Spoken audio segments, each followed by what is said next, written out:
علی کو نبی اکرم صلی اللہ علیہ وسلم نے اپنا نائب بنا کر چھوڑا تھا جب غزوہ تبوک میں جا رہے تھے مدینے میں. حضرت علی نے کہا بھی کہ مجھے آپ عورتوں کے ساتھ بٹھا کے جا رہے ہیں. فرمایا تمہارا مقام میرے ساتھ وہی ہے جو موسیٰ کے ساتھ ہارون کا تھا. ہارون کو چھوڑ کر گئے تھے نا یہودیوں کے پاس جب گئے تھے تورات لینے کے لیے, تو تمہارا وہی مقام ہے میرے ساتھ. تو یہ حضرت علی ہے رضی اللہ, ان کے بارے میں ان کی کیا عظمت میری نگاہ میں. اس ضمن میں اس میں کوئی شک نہیں ہے حضرت حسین رضی اللہ تعالی عنہ کی جو شہادت ہوئی ہے اور ان کے ساتھیوں کی اعزاء و اقارب کی, تاریخ انسانی میں یہ عزم, ہمت, شجاعت, مثابرت, صبر, استقلال, استقامت, اس کی بہت روشن مثال ہے, بہت روشن مثال ہے, بہت روشن مثال ہے. لیکن اس سے تاریخ کی رفتار پر کوئی اثر نہیں پڑا. وہ جو ملوکیت آ گئی تھی وہ اور گہری سے گہری ہوتی چلی گئی. واقعہ کربلا کے بعد تو واقعہ ہررا ہوا میں نے گنوا دیا آپ کو, اس سے زیادہ تو میرے خیال میں کہ اور ہمارے لیے لائق شرم جو ہے کوئی واقعہ ہے ہی نہیں اس پہلو سے. لیکن حضرت حسین کا ایک, اب ان کو یہ کہ میں مطلب یہ کہ اگر میں ان کے ہاتھ پر بیعت کر لیتا ہوں جو کہ اس وقت سامنے موجود تھے کہ یزید کی بیعت تمہارے ہاتھ پر کرتا ہوں, تو گویا کہ اپنے آپ کو سرنڈر کر دیتے. لیکن انہوں نے قتل کیا. اصل قاتلان کوفی, وہی سبائی. البتہ یہ ہے کہ اس واقعے کی جو یادگار ہے اس میں کوئی شک نہیں ہے کہ اس نے مسلمانوں میں سے ایک گروہ کے دل میں قربانی اور شہادت کا جذبہ بہت پیدا کیا, اس میں کوئی شک نہیں. اور جس طریقے سے کہ عاشورہ محرم میں یاد منائی جاتی ہے, جس طریقے سے اس نے اہل تشیع کے اندر قربانی کا جذبہ بے انتہا پیدا کر دیا. کہ دیکھیے حضرت حسین رضی اللہ تعالی عنہ کی اس شہادت کے بعد, اس کے بعد واقعہ ہررا بھی ہوا جو واقعہ کربلا سے بھی بعض اعتبارات سے زیادہ بھیانک اور زیادہ گھناؤنا واقعہ بنو امیہ کی تاریخ ہے, جس کو لوگ جانتے ہی نہیں. مدینے کے کچھ لوگوں نے بغاوت کی اور انہوں نے اس کے خلاف فوج بھیجی, اور فوج کو جب مدینہ فتح کر لیا 3 دن کے لیے حلال کر دیا, جو چاہو کرو, یہاں جسے چاہو مارو, جسے چاہو لوٹو, جس کا گھر چاہو برباد کرو, جس عورت کو چاہو ریپ کرو. اور یہ مدینہ النبی کے اندر ہوا. تو کاٹ کھانے والی ملوکیت کے اندر بہت سے واقعات ہوئے. عبداللہ ابن زبیر کھڑے ہوئے, انہوں نے حکومت قائم کی تھی, لیکن یہ کہ وہ تو 6 سال کے لیے کامیاب بھی رہے, ایک حکومت قائم کی, بنو امیہ کے ہاتھ پر بیعت نہیں کی, بالآخر ان کی حکومت بھی ختم ہو گئی. پھر حضرت زید کھڑے ہوئے, انہوں نے بغاوت کی, وہ بھی ناکام رہ گئے. پھر بنو عباس میں کھڑے ہوئے حضرت نفس زکیہ, حضرت حسن رضی اللہ تعالیٰ عنہ کے اولاد میں سے, وہ بھی ناکام ہو گئے, شہید ہو گئے. پھر یہ سمجھ لیا گیا کہ اب یہ جہاں تک 6ٹھی منزل ہے وہ تو دوبارہ تعمیر نہیں ہو سکتی. یہ تو جس کی لاٹھی اس کی بھینس, جس کے پاس طاقت ہوگی اس کی حکومت ہوگی, جس کا قبیلہ زیادہ قوی ہوگا, جس قبیلے میں زیادہ عصبیت ہوگی, مضبوط ہوگا, متحد ہوگا, طاقتور ہوگا, اسی کی حکومت ہوگی. البتہ اس کے نیچے لوگوں کے اخلاق کی اصلاح کرو. صوفیاء کرام نے وہ کام اپنے ذمے لیا, اور بالکل وہی کام ہے کہ جو ائمہ اہل بیت کرتے رہے. حضرت حسن کی اولاد میں پھر حضرت علی بن حسین رضی اللہ تعالی, حضرت حسین کی اولاد میں پھر امام محمد باقر, امام محمد جعفر صادق, اور اس کے بعد بھی 5 اور, کسی نے بغاوت نہیں کی. جیسے علماء کرام کام کر رہے تھے اور جیسے صوفیاء کرام کام کر رہے تھے, ایسے ہی وہ مسلمانوں کی علمی تربیت, روحانی تربیت و تزکیہ کر رہے تھے. کسی نے حکومت کو چیلنج نہیں کیا. نوٹ کر لیجیے اس بات کو. پھر میں نے عرض کیا کہ جہاں تک خلفائے ثلاثہ کی شہادت کا اور شہادت حسین یا سانحہ کربلا رضی اللہ تعالی عنہم اجمعین کا تعلق ہے, اصل میں اس کو نہیں سمجھ سکتے لوگ جب تک کہ ریولیوشن اور کاؤنٹر ریولیوشن کا فلسفہ سمجھ میں نہ آئے. جب کسی ملک میں, کسی خطہ ارضی میں کوئی انقلابی تحریک چل رہی ہوتی ہے, ظاہر بات ہے ابتدا میں تو انقلابی لوگ چند ہوتے ہیں, کمزور ہوتے ہیں, ضعیف ہوتے ہیں, ان سے کوئی خطرہ محسوس نہیں ہوتا. لیکن کشاکش کے دوران ایک وقت آ جاتا ہے کہ پھر جو مخالف انقلاب ہیں وہ یہ سمجھ بیٹھتے ہیں، سمجھ جاتے ہیں کہ اب ہماری پیش نہیں جا رہی، اب ہمارا بس نہیں چلے گا، لہذا سر جھکا دو۔ اسے پنجابی محاورے میں کہا جاتا ہے نیوی پاؤ، اس وقت تو وقت کو گزارو۔ اب اس کے بعد پھر کوئی موقع ملا تو دیکھیں گے کہ اس انقلاب کو ہم انڈو کر سکیں، کاؤنٹر ریولوشنری موومنٹس۔ یہ اصل میں فلسفہ سمجھ میں نہ آئے، اور ریولوشن کا فلسفہ سمجھ میں نہ آئے تو سیرت النبی سمجھ میں نہیں آ سکتی۔ منہج انقلاب نبوی میری کتاب ہے، اس کو پڑھیے تو سیرت کا وہ تجزیہ آپ کے سامنے آئے گا جو آپ کی آنکھیں کھول دے گا کہ سیرت کو ہم کیا سمجھتے رہے اور سیرت اصل میں ہے کیا۔ بہرحال یہ کاؤنٹر ریولوشنری موومنٹس تھیں کہ جب عرب میں حضور کو فیصلہ کن قوت حاصل ہو گئی تو جو بھی مخالفین تھے انہوں نے سر جھکا لیا، سرنڈر کیا، اسلام لے آئے، گویا کہ چھپ گئے اسلام کے لبادے میں۔ لیکن وہ تھے اسی طاق میں کہ پھر کبھی موقع ملے تو پھر ہم اس نظام کو دہو بالا کر دیں، تلپٹ کر دیں۔ یہ رد عمل سب سے پہلے خود عرب کے اندر پیدا ہوا، کیونکہ مشرکین عرب کو جب سورہ توبہ کی پہلی 6 آیات نازل ہوئی ہیں جن میں الٹیمیٹم دے دیا گیا کہ اب کسی مشرک قبیلے سے کوئی معاہدہ اللہ کا اور اس کے رسول کا نہیں ہوگا، تمہیں 4 مہینے کی مہلت دی جا رہی ہے، یا ایمان لے آؤ اور یا تمہیں قتل کر دیا جائے گا۔ یہ بہت سخت آیات ہے قرآن کی، سورہ توبہ کی ابتدائی 6 آیات۔ اور حضرت علی رضی اللہ تعالیٰ عنہ کا کہنا یہ ہے کہ اس آپ کو معلوم ہے کہ مصحف میں یہ واحد صورت ہے جس سے پہلے بسم اللہ الرحمن الرحیم نہیں لکھی بھی آپ کو نظر آتی، باقی 113 صورتوں کے شروع میں بسم اللہ الرحمن الرحیم ہے۔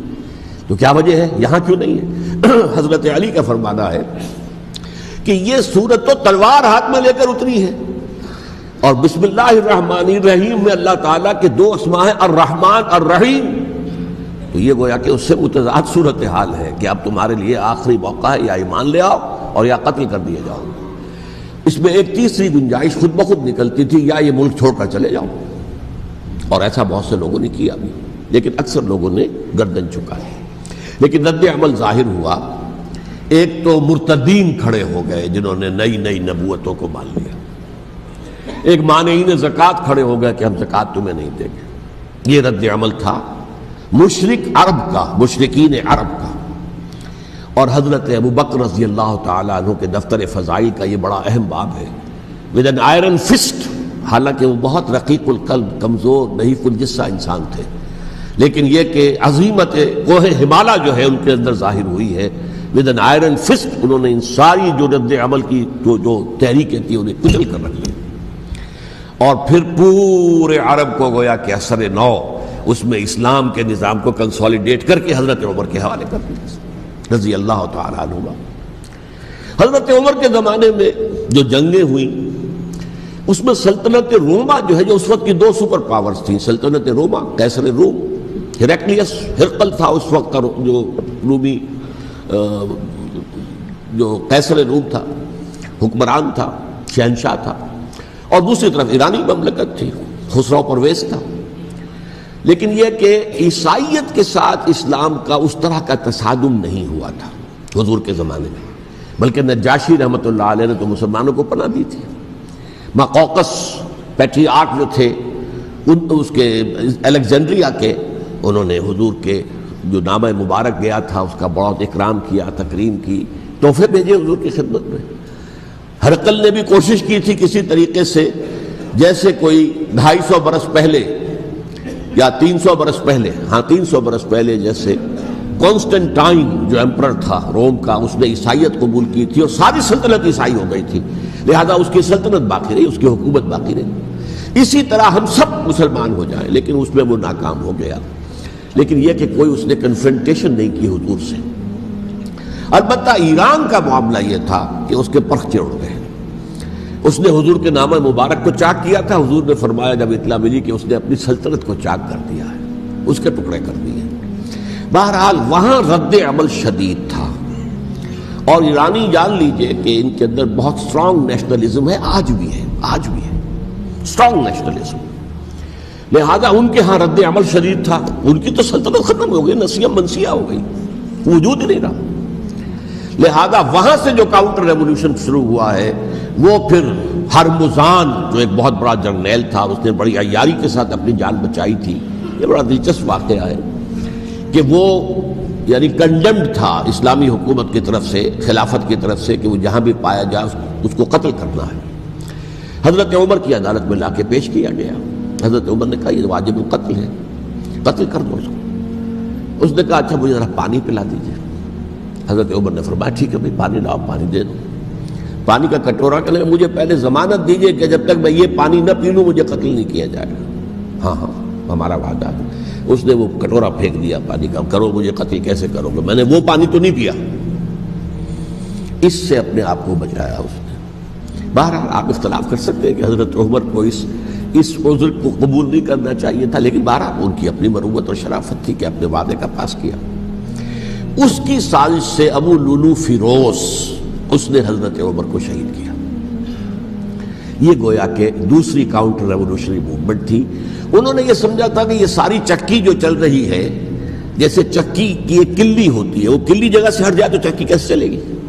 یہی بات حضرت علی نے فرمائی تھی حضرت عمر سے رضی اللہ تعالی عنہما۔ جب شام کے محاذ پر کچھ پسپائی سی ہو رہی تھی تو حضرت عمر نے ارادہ کیا میں خود جاؤں گا محاذ پر اور کمانڈ کروں گا۔ حضرت علی رضی اللہ تعالیٰ عنہ نے فرمایا کہ نہیں امیر المومنین آپ مت جائیں، چکی اسی وقت تک چلتی ہے جب تک کہ کلی گڑی ہوئی۔ آپ کلی ہیں اس وقت اس نظام کی جس کے گرد یہ اسلام کی چکی گھوم رہی، آپ مت جائیں۔ لہذا حضرت عمر نے ان کی بات مانی، اس قدر صائب مشورہ تھا جو دیا تھا۔ بہرحال انہوں نے یہ سمجھا تھا کہ عمر ہی کے بل پر چل رہا ہے یہ سب کچھ، لہذا عمر کو پیچھے ہٹا دینے سب بیٹھ جائے گا۔ لیکن ظاہر بات ہے کہ محمد الرسول اللہ کی بنائی ہوئی عمارت صلی اللہ علیہ وسلم اتنی کمزور نہیں تھی۔ اس کے بعد حضرت عمر کے انتقال کے بعد حضرت عثمان کا انتخاب ہوا، اور حضرت عثمان کے بھی 10 سال پہلے جو ہے وہ بالکل حضرت عمر کی جو دور خلافت ہے اس کے بالکل مشابہ ہے، مماثلی۔ ہمارے ذہنوں میں یہ تصور بٹھا دیا گیا کہ سارے 12 سال شاید فتنہ ہی فتنہ رہا، فساد ہی فساد رہا، دنگا رہا، لڑائی رہی۔ نہیں، 10 سال پورا امن، اور جس طریقے سے فتوحات کا سیلاب حضرت عمر کے زمانے میں جا رہا تھا اسی طریقے سے حضرت عثمان کے 10 سالوں کے دوران گیا۔ آخری 2 سالوں میں ایک فتنہ اٹھا ہے، یہ فتنہ کیا ہے اس کو سمجھ لیجیے۔ مذاہب کی جو 3 سے کنفرنٹیشن ہوئی تھی، ایک تو یہ کہ مملکتوں میں سے مملکت ہرقل، مملکت روم، مملکت ایران، رومی سلطنت کی 2 ٹانگیں مسلمانوں نے توڑ دی، شمالی افریقہ سے نکال دیا، مغربی ایشیا سے نکال دیا، لیکن یورپ میں وہ قائم تھا، اس کی سلطنت تھی، لیکن ایرانی سلطنت کا بالکل تیا پاچا ہو گیا، ختم ہو گیا۔ اسی طریقے سے 3 مذاہب سے کنفرنٹیشن ہوئی، مشرکین عرب سے، اس کا میں بیان کر چکا ہوں، ان کا پہلا وار حضرت ابوبکر کے عہد خلافت میں ہو گیا۔ دوسرے جو عیسائیوں کا معاملہ تھا ان سے بھی کوئی تصادم نہیں ہوا حضور کے حیات طیبہ کے دوران، لیکن جو یہودیت بطور مذہب، اس کو ظاہر بات ہے کہ اسلام نے اس کو ختم کیا تھا کم سے کم جزیرہ نما عرب سے۔ مدینے میں 3 قبیلے تھے جو اپنی غداری کی وجہ سے اور اپنی صلح کو توڑنے کے جرم کی پاداش میں 2 نکالے گئے، اور تیسرا جو ہے اس کے تمام جو جوان افراد تھے انہیں قتل کیا گیا۔ پھر خیبر پر حملہ کیا گیا اور خیبر کو جو ہے فتح کیا گیا، وہ یہودیوں کا بہت بڑا گڑھ تھا، اور جو مدینے سے نکالے گئے تھے وہ بھی وہیں جا کر مقیم ہو گئے تھے۔ تو اس اعتبار سے، اور پھر یہودی اپنے آپ کو سمجھتے تھے اللہ کی طرف سے دنیا میں جو نمائندہ جو ہے امت وہ ہم ہیں، اب انہیں معزول کر کے امت محمد کو وہاں پر کھڑا کر دیا گیا صلی اللہ علیہ وسلم۔ لہذا وہ بہت زیادہ یوں سمجھیے ایگریوڈ، سب سے زیادہ جن کو گزند پہنچا ہے حضور کے دست مبارک سے، وہ یہودی تھے۔ لہذا ان کا جو رد عمل آیا ہے وہ ہے جس کے نتیجے میں حضرت عثمان شہید ہوئے، حضرت علی شہید ہوئے، حضرت حسین شہید۔ اب اس چیز کو اچھی طرح سمجھیے، یہ جو رد عمل ہے یہ ایک شخص کے ذریعے سے آیا، اور اسی لیے بعض لوگ یہ سمجھتے ہیں کہ یہ خامخواہ کی کہانی ہے، کیا ایک آدمی اتنا بڑا کام کر سکتا؟ عبداللہ ابن سبا ایک یہودی جو اسلام کا لبادہ اوڑھ کر حضرت عثمان کے عہد خلافت میں مدینے میں آ گیا، ٹھیک، اس کے بارے میں تو میں بعد میں عرض کروں گا، لیکن ایک شخص کیا کچھ کر سکتا ہے اس کی مثال بس آپ دے دوں آپ کو۔ پہلے حضرت مسیح علیہ السلام کے پورے دین کو ایک شخص نے ختم کر دیا، سینٹ پال جسے دنیا جانتی ہے جس کے نام سے، توحید کو تثلیث میں بدل دیا۔ حضرت عیسیٰ علیہ السلام تو توحید کی تلقین کر کے گئے تھے، توحید ختم، تثلیث آ گئی۔ جس میں پہلے باپ ماں اور بیٹا تھے، اس کے بعد باپ بیٹا اور روح القدس ہو گئے، تثلیث۔ نمبر 2، شریعت موسوی کو ساقط کر دیا، لہذا اب پالزم جو ہے کرسچینٹی نہیں رہی، وہ حضرت عیسیٰ کو کہہ کر گئے تھے کہ شریعت موسوی تم پر لاگو رہے گی، نافذ رہے گی، ساقط کر دیا۔ نمبر 3، اس نے عیسائیت کے دائرہ تبلیغ کو وسیع کر دیا، جنٹائلز یا گوئمز کے اندر بھی، غیر یہودیوں میں، حالانکہ حضرت مسیح کہہ کر گئے تھے کہ تمہیں صرف یہودیوں سے خطاب کرنا ہے، اور میں صرف اسرائیل کے گھرانے کی کھوئی ہوئی بھیڑوں کی تلاش میں آیا ہوں۔ اب آپ دیکھیے حضرت مسیح کے فوراً بعد اور حضرت مسیح کی زندگی کے دوران جب تک کہ وہ موجود تھے، وہ بدترین دشمن تھا حضرت مسیح علیہ السلام کا۔ بعد میں لبادہ اڑا، اور یہ کہ مجھے مکاشفہ ہوا ہے، مکاشفے میں مسیح سے میری ملاقات ہوئی ہے، میں ان پر ایمان لے آیا ہوں، اور پھر اس نے اپنے زہد اور دینداری کا جو بھی فراڈ تھا اس کے نتیجے میں اپنی حیثیت بنا لی، دین مسیحی کو بالکل ختم کر دیا۔ آج کہاں ہے وہ دین مسیحی؟ دی 100 کے مصنف نے بھی صاف لکھا ہے کہ جب تک حضرت مسیح دنیا کے اندر موجود تھے، عیسائیت کی حیثیت یہودیت نے ایک فرقے سے زیادہ نہیں تھی، یہودیوں کا ایک فرقہ، ایک جماعت، بس۔ یہ سینٹ پال ہے جس نے اسے ایک مستقل مذہب کی حیثیت اختیار کی ہے، تو اٹ شوڈ بی کالڈ پالزم، اور یہ ایک آدمی کا کارنامہ۔ اسی طریقے سے یہ تو ہو گیا حضرت مسیح کے فوراً بعد، رفع سماوی کے فوراً بعد۔ 1500 برس کے بعد ایک تحریک چلی ہے یورپ کے اندر، اصلاح مذہب، اور اس کی پشت پر بھی یہودی ذہن تھا۔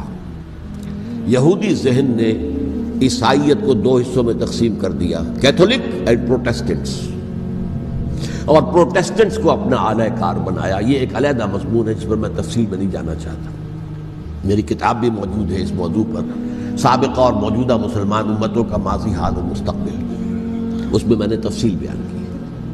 یہ جو تقسیم ہوا ہے تو وہ پہلی بات ایک یہودی، جیسے کہ علامہ اقبال نے، مارکس بھی تو ایک یہودی تھا نا، تو ابلیس کی مجلس شورا میں بڑا پیارا شعر ہے، وہ یہودی فتنہ گر، وہ روح مصدق کا بروز، ہر قبا ہونے کو ہے اس کے جنوں سے چاک چاک۔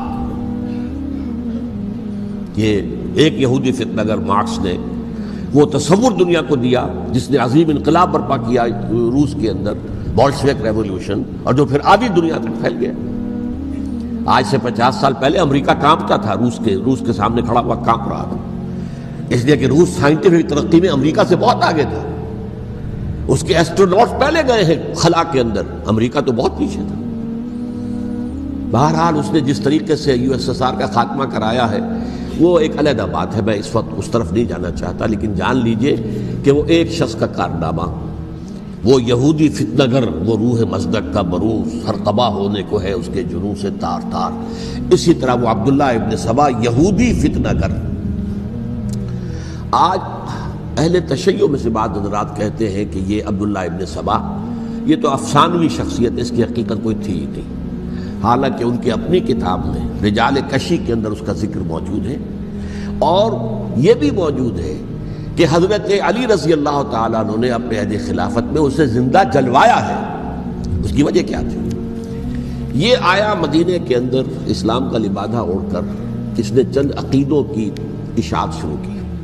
سب سے پہلے حضرت علی تو خدا ہیں، گاڈ انکارنیٹ، اوتار کا تصور، جیسے ہندوؤں میں ہے رام چندر جی خدا کا اوتار، اور عیسائیت میں بھی پہلے گاڈ انکارنیٹ کا تصور تھا کہ حضرت مسیح خدا کا اوتار ہے، انکارنیشن آف گاڈ۔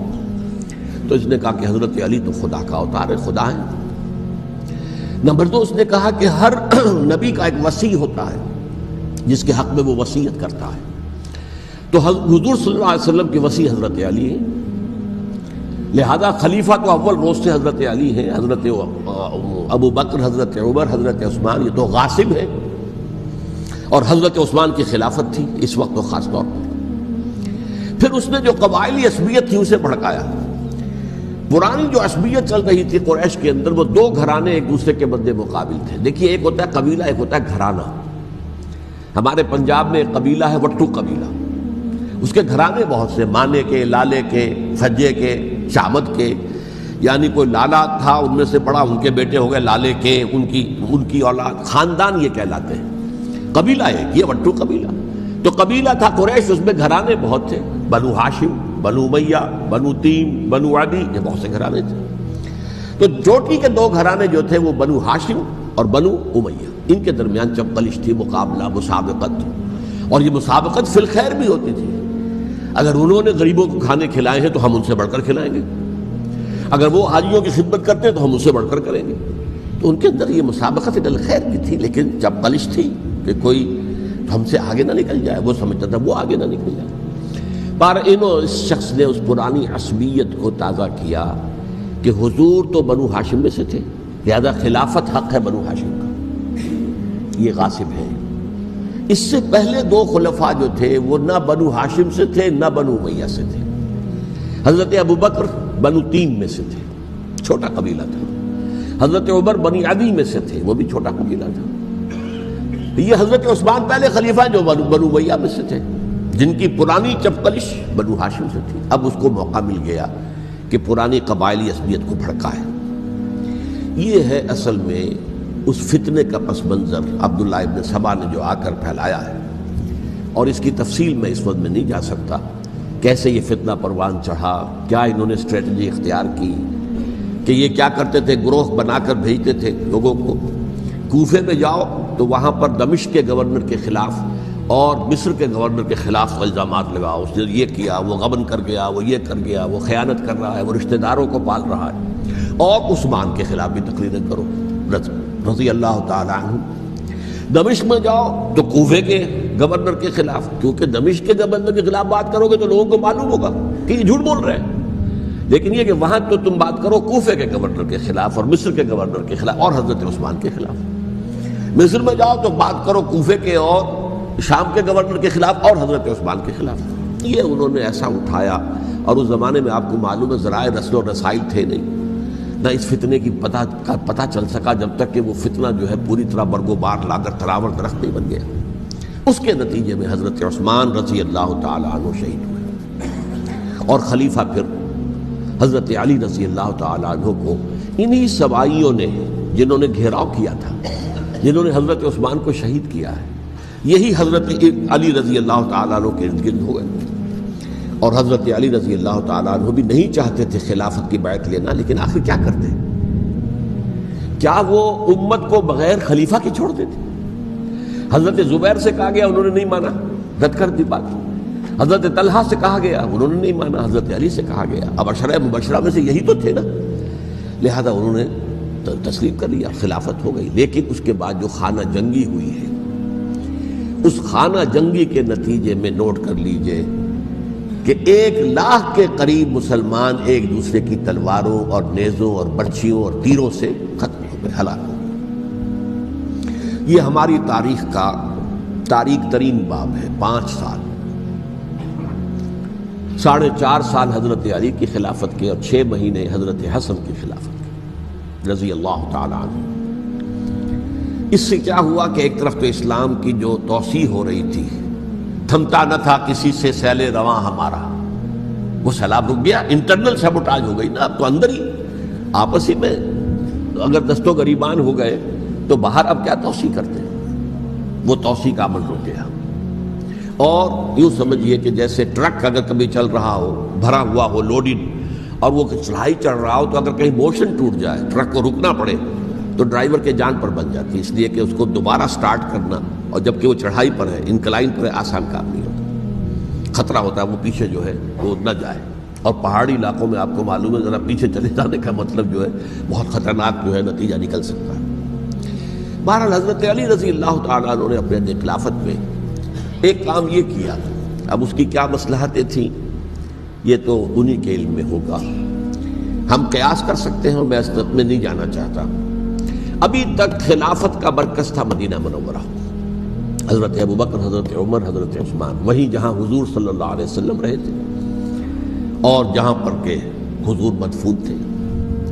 لیکن حضرت علی نے اپنا مرکز جو ہے وہ کوفہ بنا دیا۔ اچھا، اس کی ایک ظاہری وجہ یہ سمجھ میں آتی ہے کہ اسلام کا جو پھیلاؤ ہو گیا تھا، وہ سلطنت اتنی وسیع ہو گئی تھی کہ مدینہ منورہ بہت جنوب میں اور بڑے صحرا کو عبور کر کے جانا ہوتا تھا۔ کوفہ جبکہ ایسی مقام پر تھا کہ جہاں سے مشرقی راستہ جا رہا ہے ایران کو، عراق، ایران عراق کے اندر تو ہے وہ شہر کوفہ، اور پھر ایران اور خراسان اور ہندوستان کو راستہ جا رہا ہے، وہیں سے شمال کی طرف جا رہا ہے، شام کی طرف اور ترکی کی طرف، اور وہاں سے پھر یہ کہ مغربی افریقہ کو بھی کنٹرول کرنا، جو شمالی افریقہ کو وہ بھی آسان تھا۔ بہرحال حضرت علی نے کوفہ کو اپنا مرکز بنایا، اور نتیجہ یہ ہوا کہ سبائیوں کا بھی مرکز وہی بن گیا، چونکہ انہوں نے اپنے آپ کو گردا گرد رکھا حضرت علی کے رضی اللہ تعالیٰ عنہ۔ اب ظاہر بات ہے کسی پرٹیکولر پرسن کے خلاف تو کوئی مقدمہ موجود تھا نہیں، بلکہ جب جنگ جمل ہو رہی تھی، ابھی جنگ نہیں ہوئی تھی، حضرت عائشہ، حضرت طلحہ، حضرت زبیر وہ لے کر آئے تھے ایک لشکر اس مطالبے کے لیے کہ حضرت عثمان کے قاتلوں کو سزا دی جائے، قصاص لیا جائے۔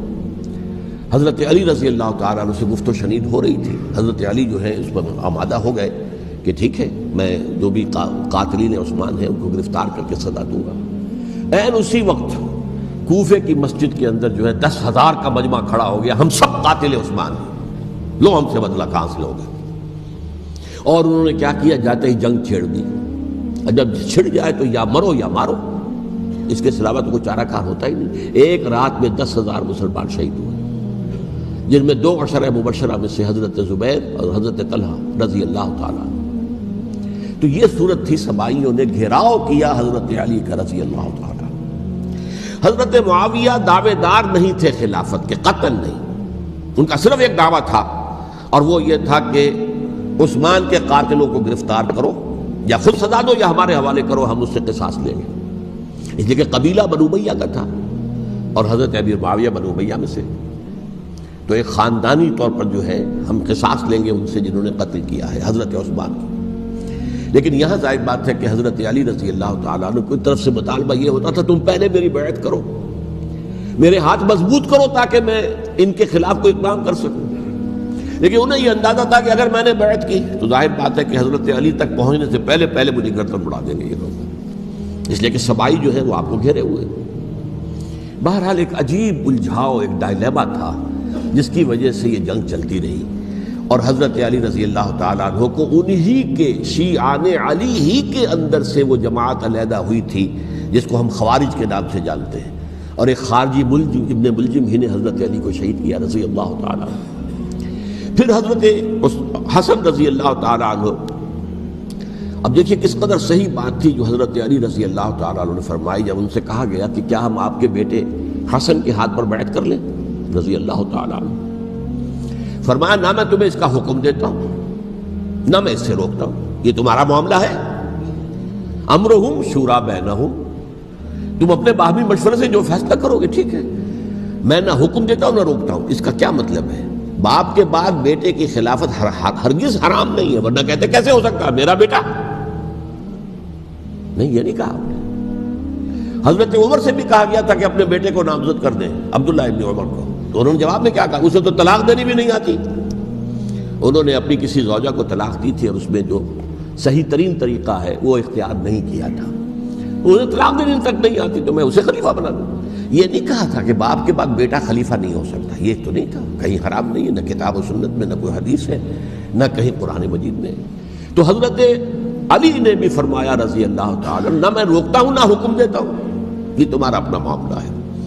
بہرحال حضرت حسن رضی اللہ تعالیٰ عنہ نے حضرت امیر معاویہ سے صلح کر لی، خلافت ان کے سپرد کر دی۔ دیکھیے میں حضرت ابوبکر، حضرت عمر، حضرت عثمان، حضرت علی کے ساتھ حضرت حسن کے دور خلافت کو بھی خلافت راشدہ میں سے سمجھتا ہوں، اور تبھی 30 سال پورے ہوتے ہیں اس حدیث کے مطابق کہ حضور نے فرمایا خلافت 30 برس رہے گی، پھر ملوکیت آ جائے گی۔ تو حضرت حسن کا بہت بڑا کارنامہ یہ ہے کہ اس خانہ جنگی کا دروازہ بند کر دیا، اور یہ پیشن گوئی تھی حضور کی صلی اللہ علیہ وسلم حضرت حسن کو، جب بچے ہی تھے حضور کے انتقال سے پہلے، میرا یہ بیٹا مسلمانوں کے 2 گروہوں میں صلح کرائے گا، یہ حضور کی پیشن گوئی تھی، اور وہ پیشن گوئی حضرت حسن کے علم میں بھی ہوگی یقیناً۔ بہرحال انہوں نے صلح کی حضرت امیر معاویہ کے ساتھ رضی اللہ تعالیٰ عنہ، خلافت ان کے حوالے کر دی، اور کچھ شرائط تھیں طے ہو گئی، اللہ خیر صلی اللہ۔ حضور کی تو یہ پیشن گوئی جو ہے صحیح ثابت ہوئی کہ میرا یہ بیٹا مسلمانوں کے 2 بڑے گروہوں کے درمیان صلح کرا دے گا، اور سبائیوں نے انہیں تانے دیے، یا عار المومنین، اے مومنوں کے لیے موجب عار، موجب شرم، تم نے بزدلی دکھائی ہے، تم نے امیر معاویہ کو خلیفہ تسلیم کر لیا، تم نے بزدلی دکھائی، معاذ اللہ ثم معاذ اللہ ثم معاذ اللہ۔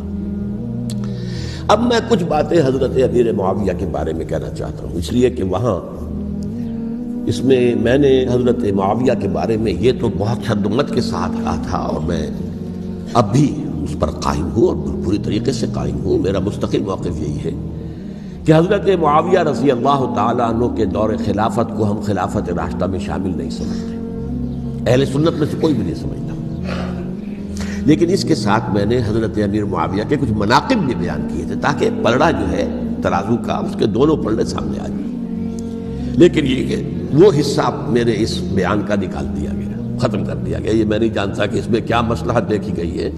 اس میں تو کسی کے لیے کوئی معاملہ ایسا نہیں تھا کسی کے جذبات کو جو ہے وہ ٹھیس پہنچانے والا، کیونکہ میں نے کہا وہ خلیفہ راشد نہیں تھے، صاف میں نے کہا، بلکہ وہ دور ملوکیت کا آغاز ان سے ہو گیا ہے۔ بلکہ جب ایک صاحب نے یہ کہا کہ کربلا کے بعد سے دور ملوکیت آ رہی تھی، تو میں نے کہا نہیں جناب، دور ملوکیت تو 20 سال پہلے پوری ہو چکی تھی، شروع ہو چکی تھی۔ حضرت امیر معاویہ کے بھی 20 سال جو ہے وہ دور ملوکیت میں شمار ہیں۔ انہیں کسری العرب بھی کہا گیا، عرب کے کسریٰ، جو شہنشاہ ایران کا خطاب تھا، حضرت معاویہ رضی اللہ تعالیٰ عنہ کو کسری العرب کہا گیا، عرب کا کسریٰ یہ ہے۔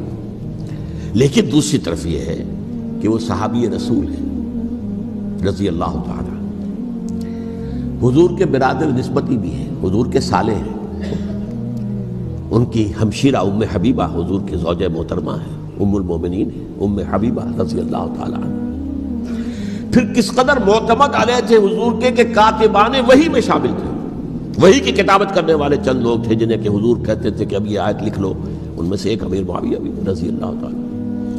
تو بڑے توازن کی ضرورت ہے۔ دیکھیے صحابہ کرام کا جہاں تک تعلق ہے، اہل سنت کا موقف یہ ہے کہ صحابہ تو کلہم عدول، صحابہ سب کے سب نیک نیت ہیں، اور ان کی روایت جو ہے قبول کی جائے گی، رد نہیں کی جائے گی، ان پر کوئی جرح و تعدیل نہیں ہوگی، اس لیے کہ ان کا تزکیہ محمد الرسول اللہ صلی اللہ علیہ وسلم نے کیا تھا۔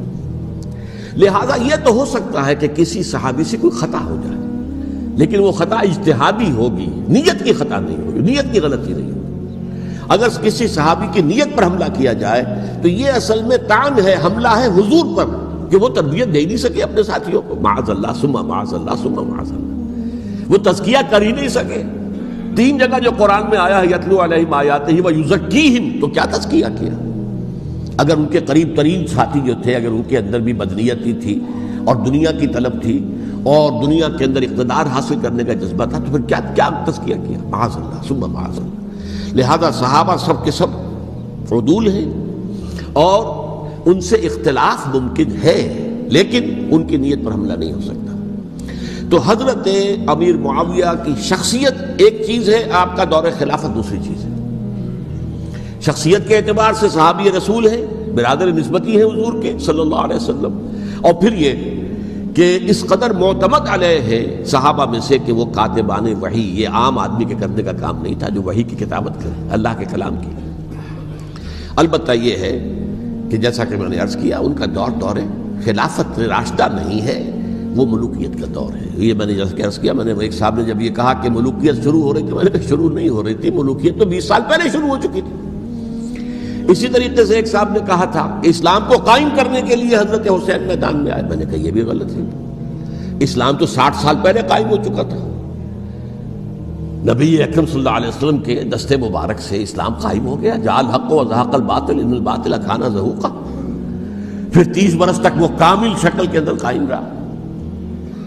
تو اسلام جو ہے وہ جو ہے در حقیقت اب قائم کرنے والی بات نہیں تھی، البتہ اس کے اندر زوال شروع ہو گیا تھا، اس زوال کے عمل کو روکنے کے لیے حضرت حسین میدان میں آئے۔ تو یہ ایک چیز کو صحیح تاریخی پرسپیکٹو میں رکھنا، تو جس طرح سے دین کو قائم کرنے کے لیے دیکھیے قائم تو کیا محمد رسول اللہ صلی اللہ علیہ وسلم والذین معہ رضی اللہ تعالیٰ عنہ، انہوں نے کیا تھا۔ ہاں اب جو ہے وہ اپنی اس شاندار حیثیت سے نیچے گرنے لگا تھا، وہ میں بعد میں عرض کروں گا کہ میں نے اس سے کیا عرض کیا تھا کہ یہ اس زوال کو روکنے کے لیے کسی طریقے سے یہ اپنی اصل حقیقت پہ قائم رہے، یہ حضرت حسین رضی اللہ تعالیٰ عنہ کی سعی تھی۔ اچھا، حضرت امیر معاویہ کے جو 20 سال ہیں وہ پورے امن، سکون، اطمینان، کوئی جھگڑا، کوئی فساد، کوئی اختلاف، کوئی باہمی فانت نہیں، کچھ نہیں، 20 سال۔ یہ بھی تاریخ کی بڑی چشم کشا حقیقت ہے جو عام طور پر لوگوں کے علم میں نہیں ہے۔ سبائی بھی دبکے رہے، حضرت امیر معاویہ کی حکومت اتنی مضبوط تھی، کنٹرول، کہ ان کو کچھ سر اٹھانے کا موقع نہیں ملا۔ موجود تھے، دبکے رہے، جیسا کہ میں نے کہا ریولوشن کے آخری مرحلے پر آ کر جو مخالفین ہیں وہ دب جاتے ہیں کہ پھر دیکھیں گے، موقع ملے گا تو پھر لیں گے ان سے حساب کتاب۔ 20 سال رہے ہیں پورے امن کے۔ 10 سال کے بعد یعنی درمیان میں ہے حضرت امیر معاویہ کا عہد خلافت۔ ایک صحابی جو کہ بزرگ صحابہ میں سے ہیں، مغیرہ ابن شعبہ رضی اللہ تعالی عنہ، وہ آتے ہیں اور وہ کہتے ہیں کہ دیکھیے امیر المومنین، کتنی بڑی خانہ جنگی رہی تھی مسلمانوں کی آپس میں، اور اب بھی اگر آپ کسی کو نامزد کیے بغیر چھوڑ گئے امت کو تو پھر خانہ جنگی ہو جائے۔ 1 لاکھ اس وقت جو ہے وہ ہلاک ہوئے تھے، نہ معلوم اب کتنے ہلاک۔ لہٰذا آپ اپنی زندگی ہی میں نامزد کر دیجئے کسی کو خلیفہ، ولی عہد بنا دیجئے۔ حضرت امیر معاویہ نے ابتداءً جو ہے انکار کیا نہیں، لیکن ان کے دلائل ایسے تھے وزنی، اور میں سمجھتا ہوں کہ وہ بات صحیح تھی جو مغیرہ ابن شعبہ نے کہی، اس لیے کہ اب صحابہ کرام میں سے جو کبار صحابہ تھے وہ تو سب دنیا سے رخصت ہو چکے تھے۔ اب تو یا صغار صحابہ رہ گئے تھے جو حضور کے زمانے میں بچے تھے، حضرت حسن، حضرت حسین، عبداللہ ابن زبیر، یہ بچے ہی تھے نا، یا تو وہ تھے، اور یا بالکل نو مسلم تھے، اور نو مسلموں میں بڑی تعداد وہ تھی جو ایرانیوں کی تھی، شامیوں کی تھی، ادھر کی تھی، ادھر کی تھی، تو ان کو تو ظاہر بات ہے کہ تربیت نبوی سے کیا خلافت راشدہ سے بھی اکثر و بیشتر کو کوئی حصہ ملا ہی نہیں تھا۔ تو اس صورت میں اب وہ اعلیٰ ترین معیار پر حکومت کے نظام کو قائم کرنا ممکن نہیں ہے۔ کوئی قبائلی عصبیت جب تک حکومت کی پشت پر نہیں ہوگی، حکومت مستحکم نہیں ہوگی۔ یہ گویا کہ ایک جس کو کہتے ہیں کہ حقیقت بینی، واقعیت پسندی، ایک آئیڈیلزم ہے اور ایک ریئلزم ہے کہ آپ فیکٹس آن دی گراؤنڈ کو غور کریں، سوچیں اس کے اوپر اور پھر کوئی فیصلہ کریں۔ اس اعتبار سے پھر حضرت امیر معاویہ نے بات مان لی اور بیعت لے لی لوگوں سے حضرت یزید کے لیے کہ یہ خلیفہ ہوں گے میرے بعد، اس کو ولی عہدی کہتے ہیں۔ اچھا، اس وقت 5 افراد ایسے تھے کہ جنہوں نے اس سے اختلاف کیا۔ یہ بات بہت اہم ہے۔ میرا کتاب چاہے سانحہ کربلا، اس کے کچھ نسخے آج یہاں ہوں گے، آپ لوگ پڑھیے اسے غور سے اور پھیلائیے تاکہ حقیقت سامنے آئے۔ 5 افراد کون تھے جو ہونے چاہیے؟ ابو بکر فوت ہو گئے، ان کے بیٹے عبد الرحمن ابن ابی بکر۔ عمر فوت ہو گئے، ان کے بیٹے عبداللہ ابن عمر۔ عباس فوت ہو گئے، ان کے بیٹے عبداللہ ابن عباس۔ زبیر فوت ہو گئے، ان کے بیٹے عبداللہ ابن زبیر۔ اور حضرت حسن جو ہے ان کا انتقال ہو چکا تھا، حضرت علی کے بیٹے حضرت حسین رضی اللہ تعالی عنہ اجمعین۔ حضرت حسن کے بارے میں ایک فریق کا کہنا یہ ہے کہ انہیں زہر دے کر ہلاک کیا گیا، اہل تشیع کا قول یہ ہے، جبکہ اہل سنت کہتے ہیں کہ نہیں، وہ اپنی جو بھی طبی وہ موت تھی اس سے ان کی وفات۔ لیکن میں اس میں نہیں جانا چاہتا، اس لیے کہ یہ مائکرو ہسٹری جو ہے نا، وہ تو ایک ایک واقعے کے لیے ادھر کی روایات کیا، ادھر کی کیا ہیں، ان کے پاس کیا دلائل، یہ تو کسی ریسرچ اسکالر کا موضوع ہے، میرا موضوع نہیں ہے۔ لیکن بہرحال یہ 5 حضرات تھے جنہوں نے ولی عہدی کی بیعت نہیں کی، لیکن حضرت معاویہ اتنے حلیم الطبع انسان تھے، انہوں نے جبر نہیں کیا، کوئی تشدد نہیں کیا۔ ٹھیک ہے، ولی عہدی کی بیعت نہیں کر رہے، کوئی بات نہیں، میری بیعت تو کی ہوئی ہے نا، ابھی تو میں زندہ ہوں، بات ختم ہو گئی، میری بیعت کو تو نہیں توڑا انہوں نے، فسخ بیعت نہیں کی۔ اس اعتبار سے انہوں نے نہ کوئی تشدد کیا، نہ جبر کیا، نہ کوئی مواخذہ کیا۔ لیکن جب امیر معاویہ کا انتقال ہو گیا، اب ولی عہدی کی بجائے وہ اب خلافت کی بیعت ہوئی، سب لوگوں نے بیعت کر لی۔ ان 5 میں سے ایک فوت ہو چکے تھے، حضرت عبد الرحمن ابن ابی بکر فوت ہو چکے رضی اللہ تعالی۔ 4 تھے، ان 4 میں ایک اختلاف ہوا۔ 2 کی رائے یہ تھی، عبداللہ ابن عمر، عبداللہ ابن عباس، کہ اگرچہ یہ کام غلط ہوا ہے اسلام کی روح کے منافی ہوا ہے، یہ بادشاہت کی بنیاد پڑ رہی ہے، لیکن یہ بات ایسی نہیں ہے کہ اس کی بنا پر ہم خانہ جنگی شروع کروا دیں امت کے اندر، خون خرابہ کروائیں، فساد کروائیں۔ لہذا انہوں نے بیعت کر لی۔ اب کوئی اگر یہ کہے معاذ اللہ کہ وہ بک گئے تھے یزید کے ہاتھوں، معاذ اللہ ثم معاذ اللہ، وہی بات آپ اختلاف کر سکتے ہیں کہ انہیں نہیں کرنی چاہیے تھی، یہ کوئی رائے رکھے، مجھے اختلاف نہیں، لیکن ان کی نیت پر حملہ کریں گے تو حملہ محمد رسول اللہ پر ہوگا صلی اللہ علیہ وسلم۔ عبداللہ ابن عمر کون ہیں؟ کتنی حدیثیں ان سے جو ہے وہ منقول ہیں۔ عبداللہ ابن عباس کون ہیں؟ جنہیں حضور نے جو ہے جن کے لیے دعا کی تھی، اے اللہ فقہہ فی الدین وعلمہ التاویل، اے اللہ اس نوجوان کو دین کا فہم عطا کر اور قرآن کی تاویل اور تفسیر کا علم عطا کر، حبر الامہ کہلاتے ہیں۔ وہ کہیں پیسوں اور ٹکروں کے عوض بک جانے والے نہیں تھے، انہوں نے امت کی مصلحت دیکھی، نیت جو ہے اس پر حملہ نہ کیجئے، البتہ اختلاف کا حق آپ کو حاصل ہے۔ دو حضرات جو ہے ڈٹے رہے کہ نہیں، ہمیں کم وقت میں ریزسٹ کرنا ہے۔ عبداللہ ابن زبیر عمر کے اعتبار سے وہ بڑے ہیں، مسلمانوں میں سب سے پہلے ولادت مدینے میں جا کر جو ہوئی ہے وہ عبداللہ ابن زبیر کی ہوئی ہے۔ ہجرت کر کے جب مہاجرین وہاں پہنچے، کچھ عرصے تک کسی کے ہاں کوئی اولاد نہیں ہوئی، تو لوگوں نے تانے دینے شروع کر دیے کہ معلوم ہوتا ہے کہ یہاں آ کر یہ مکے کے رہنے والے جو ہیں کمزور ہو گئے ہیں، ان کے ہاں اولاد ہی نہیں ہو رہی۔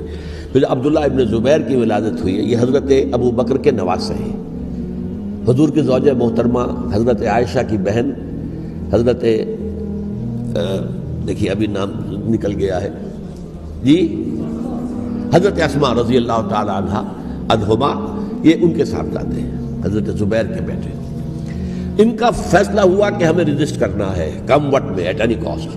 حضرت حسین ابن علی رضی اللہ تعالی عنہما کا بھی فیصلہ ہوا کہ ہمیں ریزسٹ کرنا ہے کم وقت میں۔ البتہ ان میں بھی ایک اختلاف ہو گیا، یعنی یہ دو تو جڑے رہے، ان دو میں اختلاف ہو گیا۔ عبداللہ ابن زبیر کا کہنا یہ تھا کہ ہمیں حجاز میں رہنا چاہیے، یہ سرزمین ہے جس میں نبوت کی برکات سب سے زیادہ ہیں، یہاں ہم مضبوط قلعے کے اندر ہیں، ہمیں یہاں سے جو ہے ریزسٹ کرنا چاہیے اور ختم کرنا چاہیے اس نظام کے اندر جو خرابی آ گئی اس کو۔ حضرت حسین رضی اللہ تعالیٰ عنہ کے پاس خطوط کا تانتا بنا ہوا تھا، کوفے سے لوگ خط لکھ رہے تھے، آئیے آئیے آئیے، ہم آپ کے ہاتھ پر بیعت کریں گے، ہم آپ کے ہاتھ پر بیعت کریں گے، ہم آپ کے ہاتھ پر بیعت کریں گے۔ یہی وہ کوفہ جو حضرت علی کا دارالخلافہ رہا تھا اور جو پھر سبائیت کا گڑھ بن گیا تھا۔ چنانچہ حضرت حسین نے حضرت مسلم بن عقیل کو بھیجا وہاں پر کہ میرے نمائندے کی حیثیت سے جا کر وہاں پر بیعت لو۔ 10-12 ہزار افراد نے بیعت کر لی، لیکن اس کے بعد یزید کی طرف سے گورنر بنا کے بھیجا گیا ابن زیاد کو۔ ابن زیاد نے آ کر جو تشدد کیا اور سختی کی تو سب کے سب بیعت توڑ کر اور سب منحرف ہو گئے۔ مخلصین تو وہ تھے نہیں، الکوفی لایوفی، کوفی جو ہے وہ تو کوئی وعدہ وفا کرنے والا ہوتا ہی نہیں، بیعت توڑ دی۔ فمن نقص فانما ينقص على نفسه، بیعت کے بعد بیعت توڑ دینا بہت بڑا گناہ ہے، توڑ دی۔ ادھر اطلاع مل گئی حضرت حسین کو، چل چکے تھے وہ، راستے میں تھے کہ وہاں تو مسلم بن عقیل شہید ہو گئے اور سب لوگوں نے بیعت توڑ دی۔ اب واپس جانا چاہتے تھے لیکن مسلم بن عقیل کے بیٹے جو ہے اڑ گئے۔ یہ عرب کی اپنی ایک جو ہے پرانی ان کی حمیت اور ان کا قبائلی نظام کہ اب ہم اپنے والد کے خون کا قصاص لیے بغیر نہیں جائیں گے۔ حضرت حسین رضی اللہ تعالیٰ عنہ کی مروت اور شرافت کی، یہ میرا ساتھ دینے کے لیے آئے تھے، اب میں ان کا ساتھ نہ دوں تو یہ تو شرافت اور مروت کے خلاف ہے۔ کہا اچھا چلو چلتے۔ وہاں جا کر بھی عین اپنے میدان کے اندر بھی حضرت حسین رضی اللہ تعالیٰ عنہ نے 3 چیزیں پیش کی ان کوفیوں کے لشکر کے خلاف۔ سب سے بڑا لشکر کے اندر سب سے بڑے تو کوفی تھے جنہوں نے بیعتیں کی ہوئی تھی حضرت حسین کے ساتھ۔ دیکھو مجھے جانے دو واپس حجاز کی طرف، یا مجھے سرحدوں پر بھیج دو تاکہ میں کافروں کے ساتھ جنگ کرتے ہوئے اپنی جان دے دوں، یا مجھے یزید کے پاس جانے دو، میں اپنا معاملہ اس سے طے کر لوں۔ لیکن کوفیوں کو یہ گوارا نہیں تھا۔ اگر یہ یزید کے پاس پہنچ گئے تو ہمارا کچا چٹھا بیان کر دیں گے کہ مجھے تو ان لوگوں نے ورغلا کر بلایا تھا۔ اس لیے کہ دیکھیے حضرت امیر معاویہ کے 20 سالوں کے دوران میں بتا چکا ہوں، ان کی حکومت اتنی مستحکم تھی کہ اس کے خلاف کوئی فتنہ اٹھانا ممکن نہیں تھا. اب چونکہ ایک چینج اوور ہوا تھا، اور چینج اوور میں آپ کو معلوم ہوتا ہے کہ ایک جس کو کہتے ہیں every thing is in the melting پاٹ، ابھی تو یہ درمیان کے اندر معاملہ ہے، تو انہیں موقع ملا، سر اٹھایا حضرت حسین رضی اللہ تعالیٰ عنہ کو، جو خطوط لکھے جس کے کہ تھیلے کے تھیلے اور بوریوں کی بوریاں بھری ہوئی حضرت حسین کے ساتھ تھی، وہ کہا کہ آئیے ہم آپ سے بیعت کریں. انہوں نے نہیں مانا. اور اصل میں حضرت حسین کے قاتل وہ کوفی ہیں، وہ بزدل، وہ منافق، جنہوں نے بیعت کر کے بیعت توڑی. اور اب وہ آ گئے کہ اگر یہ حسین رضی اللہ تعالیٰ عنہ بچ کر کہیں یزید کے پاس پہنچ گئے تو پھر ہمارا کچا چٹھا جو ہے وہ سامنے آ جائے گا اور ہماری پھر شامت آ جائے گی. لہذا انہوں نے قتل کیا حضرت حسین کو رضی اللہ تعالیٰ. ایک بات جو علامہ ڈاکٹر قلب صادق نے فرمائی، اور میرے علم میں یہ بات پہلے نہیں تھی، وہ یہ کہ حضرت حسین کے قتل کا فتویٰ ایک بہت بڑے مفتی نے دیا تھا. یہ بات بھی ذرا سمجھ لیجیے.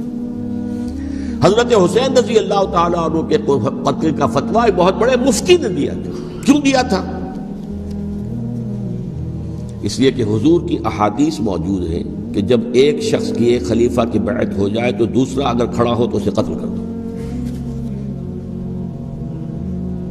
کھلی حدیث. اسی لیے ایک بہت بڑے مفسر بھی ہیں، فقیہ بھی ہیں، قاضی ابن العربی رحمۃ اللہ علیہ. ایک ابن عربی ہیں الف لام کے بغیر، ابن عربی، وہ بہت بڑے صوفی ہیں، فلسفی ہیں، اندلس کے ہیں. یہ قاضی ابن العربی ہیں جنہوں نے قرآن کی ایک تفسیر لکھی ہے اس اعتبار سے کہ صرف ان آیات کی تفسیر جن سے کہ فقہی احکام جو ہیں ان کا استنباط ہوتا ہے. یہ دو تفسیریں اس طور سے لکھی گئی ہیں قرآن مجید کی. احکام القرآن ان کا نام ہے دونوں کا، جن میں سے ایک جو ہے قاضی ابن العربی کی ہے. ان کا ایک جملہ نقل ہوتا ہے، قتل الحسین بسیف جدہ، حسین قتل ہو گئے اپنے ہی نانا کی تلوار سے. وہ تلوار کیا تھی؟ جب کسی کی بیعت ہو چکی ہو پھر کوئی کھڑا ہو مدعی خلافت، قتل کر دو.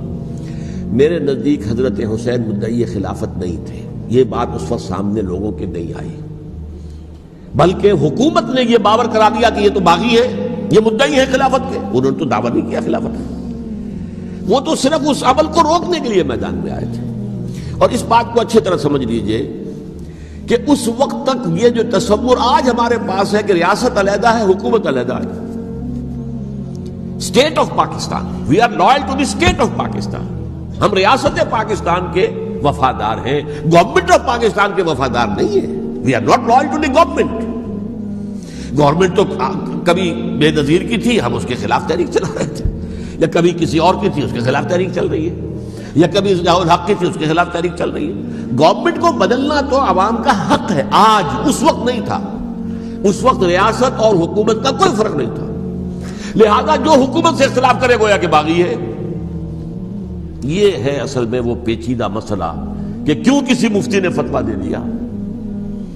اس لیے کہ اس وقت تک ریاست اور حکومت کا فرق واضح نہیں تھا دنیا پر. یہ تو ابھی کوئی 100-150 سال کی بات ہے کہ آج ہمارا جو پولیٹیکل سائنس کا ایولیوشن ہوا ہے وہ اس اسٹیج تک پہنچ گیا ہے کہ اسٹیٹ علیحدہ ہے، حکومت علیحدہ ہے. حکومت تو اسٹیٹ کے 3 آرگنز میں سے ایک آرگن ہے. ایڈمنسٹریشن حکومت کی ہے، جوڈیشری ہے اور لیجسلیچر ہے. 3 آرگنز ہیں بڑے بڑے، ان میں سے ایک ہے. تو حکومت کو بدلنا تو عوام کا حق ہے، چاہے وہ ووٹ کے ذریعے بدلے، چاہے ایجیٹیشن.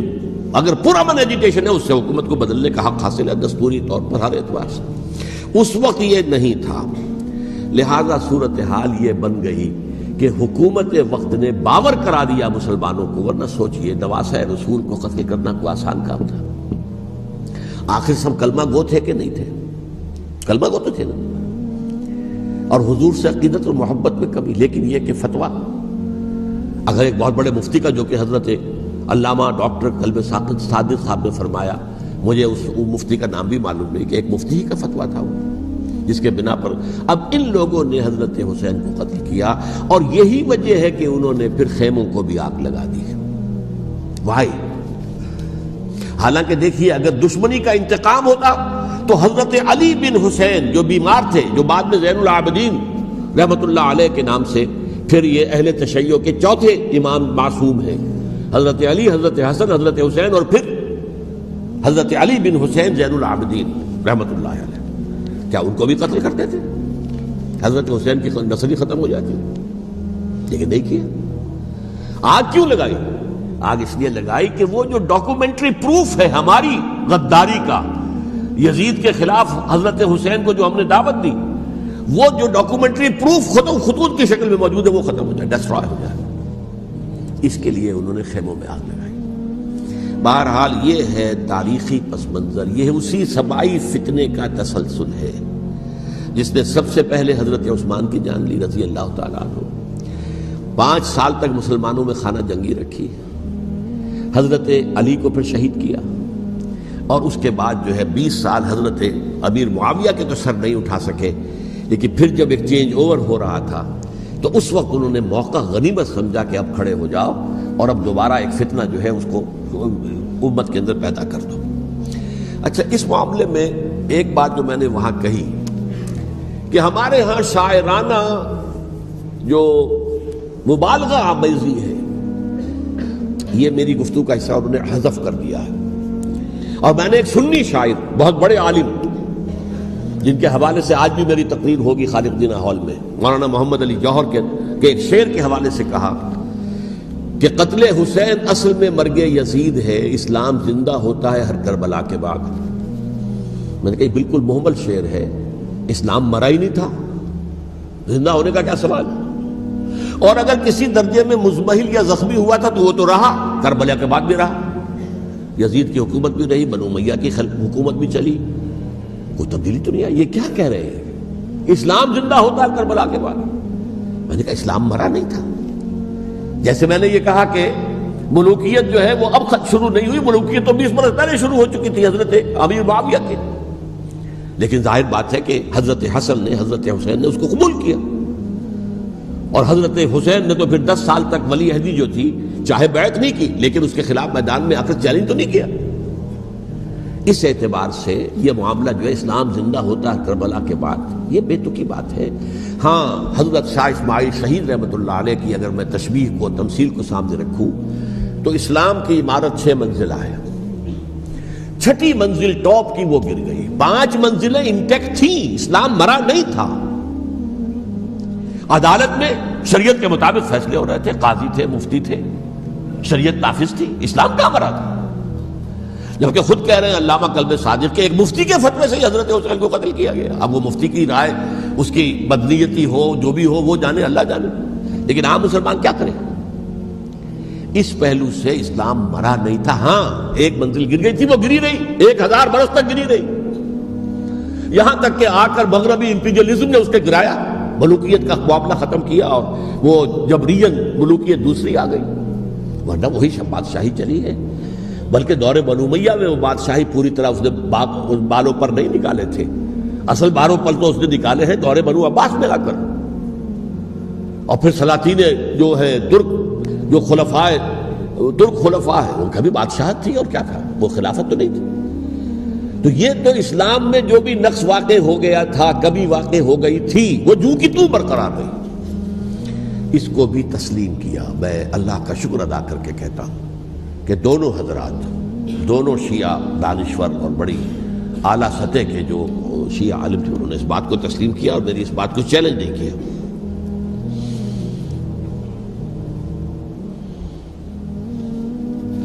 اصل میں تیسری بات میں نے یہ کہی کہ دیکھیے حضرت حسین رضی اللہ تعالی عنہ کی اس شہادت کے بعد، اس کے بعد واقعہ حرہ بھی ہوا، جو واقع کربلا سے بھی بعض اعتبارات سے زیادہ بھیانک اور زیادہ گھناؤنا واقعہ بنو امیہ کی تاریخ ہے، جس کو لوگ جانتے ہی نہیں۔ مدینہ کے کچھ لوگوں نے بغاوت کی اور انہوں نے اس کے خلاف فوج بھیجی، اور فوج کو جب مدینہ فتح کر دیا، 3 دن کے لیے حلال کر دیا، جو چاہو کرو، یہاں جسے چاہو مارو، جسے چاہو لوٹو، جس کا گھر چاہو برباد کرو، جس عورت کو چاہو ریپ کرو، اور یہ مدینہ النبی کے اندر ہوا۔ تو کاٹ کھانے والی ملوکیت کے اندر بہت سے واقعات ہوئے۔ عبداللہ ابن زبیر کھڑے ہوئے، انہوں نے حکومت قائم کی تھی، لیکن یہ کہ وہ تو 6 سال کے لیے کامیاب بھی رہے، ایک حکومت قائم کی، بنو امیہ کے ہاتھ پر بیعت نہیں کی، بالآخر ان کی حکومت بھی ختم ہو گئی۔ پھر حضرت زید کھڑے ہوئے، انہوں نے بغاوت کی، وہ بھی ناکام رہ گئے۔ پھر بنو عباس میں کھڑے ہوئے حضرت نفس زکیہ حضرت حسن رضی اللہ تعالیٰ عنہ کی اولاد میں سے، وہ بھی ناکام ہو گئے، شہید ہو گئے۔ پھر یہ سمجھ لیا گیا کہ اب یہ جہاں تک چھٹی منزل ہے وہ تو دوبارہ تعمیر نہیں ہو سکتی، یہ تو جس کی لاٹھی اس کی بھینس، جس کے پاس طاقت ہوگی اس کی حکومت ہوگی، جس کا قبیلہ زیادہ قوی ہوگا، جس قبیلے میں زیادہ عصبیت ہوگی، مضبوط ہوگا، متحد ہوگا، طاقتور ہوگا، اسی کی حکومت ہوگی۔ البتہ اس کے نیچے لوگوں کے اخلاق کی اصلاح کرو۔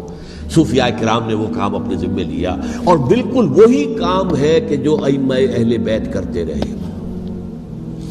حضرت حسن کی اولاد میں پھر حضرت علی بن حسین رضی اللہ تعالی، حضرت حسین کی اولاد میں پھر امام محمد باقر، امام محمد جعفر صادق، اور اس کے بعد بھی 5 اور، کسی نے بغاوت نہیں کی۔